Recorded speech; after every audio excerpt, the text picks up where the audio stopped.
ఆయన చూస్తే గనక అదే టీడీపీకి చెందిన మన నారా లోకేష్ గారు రాజకీయ భవిష్యత్ ఎలా ఉండబోతుంది, జాతకం ఎలా ఉంది అతనిది? ఒకటి ఇక్కడ జాతకం అనేటువంటిది నేను గ్రహస్థితులను విశ్లేషించి చెప్పకూడదు. ఓకే. సో ఓవర్ చూస్తే తాను అసెంబ్లీకి రావడానికి అవకాశాలు ఎక్కువ ఉంటాయి. అసెంబ్లీకి రావడానికి ఓకే, అసెంబ్లీకి రావడానికి అవకాశాలు ఉంటాయి.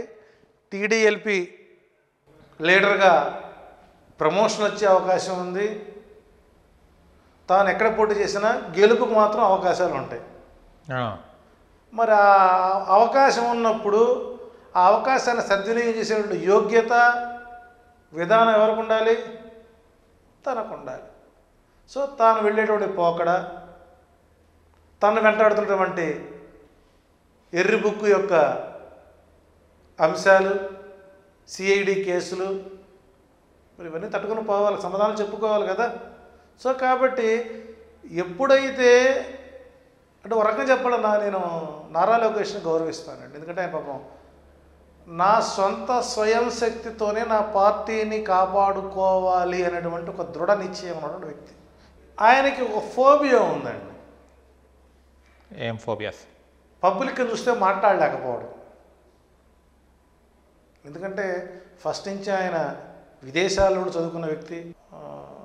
పబ్లిక్తో కష్టంగా ఉంటుంది. గదిలో కూర్చొని బాగా ప్రిపేర్ అవుతాడు. రాజ్యాంగం మీద ప్రమాణం చేసి శాసనసభకు నేను వస్తున్నట్టుగా ఆయన ప్రమాణం మనం చూసాం. మీ రూపంలో ఎలా ప్రాక్టీస్ చేశాడు. ఆ మాట రాకపోవడానికి కారణం ఏంటంటే ఆ జాతకుడికి చంద్ర బుధుల యొక్క కలయిక జాతకంలో కొన్ని హాట్ పదాలు వాడటం చేత కాదు. అందుకే రాజకీయ పదప్రయోగ దీపిక అనే పుస్తకం ఉంది లోకేష్ గారు. రాజకీయ పదప్రయోగ దీపిక అనేటువంటి పుస్తకం ఒకటి ఉంది.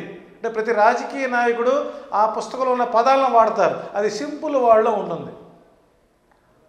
ఆ పుస్తకం దగ్గర పెట్టుకొని ప్రాక్టీస్ చేస్తే మీకు తెలుగు పలకనటువంటి పదాన్ని సులభంగా పలకొచ్చు. నేను ట్రూల్ అవుతుంది. శంకారావానికి సంకారావం ఎంత తేడా ఉందండి? రేపుకి రేపుకున్న తేడా ఉంది. లోకేష్ గారి పాదయాత్ర కానివ్వండి, యువగలం కానివ్వండి, టీడీపీకి ఎంతవరకు సపోర్ట్ అవుతుంది సార్ ఈ పార్టీకి? అంటే ఇక్కడ యువగలం అనేటువంటిది పూర్తి స్థాయిలో వాళ్ళకి కంప్లీట్ కాదు, సక్సెస్ కాలేదు. చాలా డ్యామేజ్ వచ్చింది. ఫస్ట్ రోజున వాళ్ళ రక్త సంబంధికులు చనిపోవడం. నిజంగా ఆ యువగళం ముగింపు సభలో కనుక ఒక్క క్షణం తారక్కి సంఘీభావంగా కాస్త మెరిసి జాలిపడి అతను కనీసం చెప్పుకుంటే గౌరవప్రదంగా ఉండేదేమో. అది కూడా చేయలేపారు. కారణం అతను ఉన్నటువంటి డైరెక్షన్ అలా ఉంటుంది. దిక్కుమాల ఆ సభకి పవన్ కళ్యాణ్ పోయి కూర్చోవడం, దానివల్ల జనం పెరగడం. ఎందుకంటే టీడీపీ పార్టీ ఆఫీసులకి, పార్టీ సంఘ సభలకి ఎక్కువ మంది వచ్చే పబ్లిక్ ఎవరంటే జనసేన కార్యకర్తలే వస్తున్నారు. టీడీపీ క్యాడర్ లేదు అక్కడ. సో కాబట్టి యువగళం తెలుగుదేశానికి శాపంగానే పరిణమించింది. కాబట్టి చివరి క్షణంలో దాన్ని వాయిదా వేసుకున్నారు. ఇక మమ అనిపించారు. అక్కడ నుంచి మళ్ళీ ఆగిపోయింది. ఆ తర్వాత నిజం గెలవాలి మొదలుపెట్టారు. అది కొంతకాలం ఆగిపోయింది.